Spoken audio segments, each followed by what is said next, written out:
আসসালামু আলাইকুম ভিউয়ার্স। অনেকে গুঁড়া মাছ রান্না করতে জানে না, তাদের জন্য আজকে নতুন একটা রান্নার পদ্ধতি নিয়ে আসলাম। তো বন্ধুরা, শুরুতেই তোমাদেরকে বলে দিচ্ছি, গুঁড়া মাছ রান্না করার জন্য প্রথমেই লাগবে বেশ খানিকটা পেঁয়াজ। কাঁচা পেঁয়াজ যত বেশি দিবা তত বেশি টেস্ট হবে। আর সেই সাথে দিয়ে দেবো আমি অনেকগুলো কাঁচামরিচ। কাঁচামরিচ দিলে গুঁড়া মরিচের স্বাদ আরও অসাধারণ হয়ে যায়। আর সাথে দিব কিছু ছোট ছোট আলু কুচানো, মানে আলু কুচি করে রেখেছি ছোট ছোট গোল আলুগুলো, সেগুলো দিয়ে দিলাম। এখন সেগুলোর মধ্যে আমি দিব লবণ। লবণ দেওয়ার পরে আমি দিয়ে দিব একটু হলুদের গুঁড়া। আজকে এখানে কোনো রকম আদা রসুন মশলা কোনো কিছু আমি ব্যবহার করব না। এতে করে এত সুন্দর মজা হয় বন্ধুরা, তোমাদেরকে কি বলবো।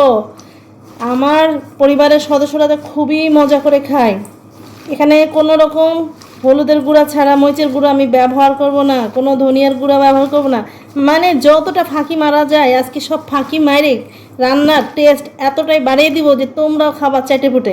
মানে যদি তোমরা এইভাবে রান্না করো তবেই তোমরা এটা টেস্ট বাড়িতে বুঝতে পারবে, এটাই তোমাদেরকে বলতে চেয়েছি। তো বন্ধুরা, খুব ভালো করে আলুগুলোকে আমি মথে নিব। মথে নিয়ে কী করবো বলো তো বন্ধুরা? মথে নিয়ে সুন্দর করে আমি তার মধ্যে দিয়ে দিব এই যে গুঁড়া মাছ দিয়ে সুন্দর করে আলতো করে আমি এটা মেখে দিব। এরপর আমি দিয়ে দিব সরিষার তেল দিয়ে আমি সুন্দর করে এটা মাখা মাখা করে নিব। মানে নিয়েছি অলরেডি, তোমরা দেখতেই পাচ্ছ আমার সুন্দর সুন্দর করে মাখানো হয়ে গেছে। এখানে হয়তো বা আর একটু হলুদ দিব, কিন্তু হলুদের গুঁড়া একটু বেশি হয়ে গেলে গন্ধ করবে, সেই জন্য আর দিব না। এখন চড়াই দেবো কড়াইতে।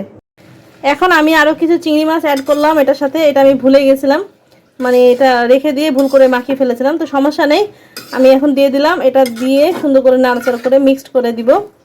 আর এরপর আমি আসলে চিংড়ি মাছটা দিলে তরকারিটা আরও সুস্বাদু হয়ে যায়, তা আমি ঢেকে দিলাম। আর এখন অল্প আছে আমি এটা রান্না করব। ছোট মাছ রান্না করতে অ্যাকচুয়ালি খুবই অল্প সময় লাগে, কিন্তু মাছটা পরিষ্কার করতে যতটুকু সময় লাগে এটাই পার্থক্য। তো আমরা বেশি বেশি ছোটো মাছ খাবো। ছোটো মাছ খেলে আমাদের চোখের জ্যোতি বাড়বে, সেটা সবাই জানেন। ছোটো মাছে প্রচুর পরিমাণ ভিটামিন এ থাকে, যা আমাদের চোখের জন্য খুবই উপকারী। তা আমরা নিজেরা খাবো, আমাদের নিজেদের বাচ্চাদেরকে খাওয়াবো। আর দেখতে পাচ্ছ আমি কতটা অল্প আঁচ দিয়ে রান্না করছি। বেশি আঁচ দিলে তরকারিটা পুড়ে যাবে, টেস্ট নষ্ট হবে, সে কারণে আমি অল্প আঁচে রান্না করছি। আর দেখো আলুগুলো চিপে দেখলাম, আলুগুলো মোটামুটি সিদ্ধ হয়ে গেছে, মানে রান্নাটা আমার কমপ্লিট। তো আমার রান্নাটা দেখো কত সুন্দর হয়েছে। তোমাদের যদি ভালো লেগে থাকে অবশ্যই লাইক কমেন্ট শেয়ার করে পাশে থাকবা, এটাই তোমাদের কাছে আমার চাওয়া পাওয়া, আর কিছু না। তো সবাই ভালো থাকবা। আজ এ পর্যন্ত, আবারও দেখা হবে নেক্সট কোনো ভিডিও নিয়ে। আল্লাহ হাফেজ।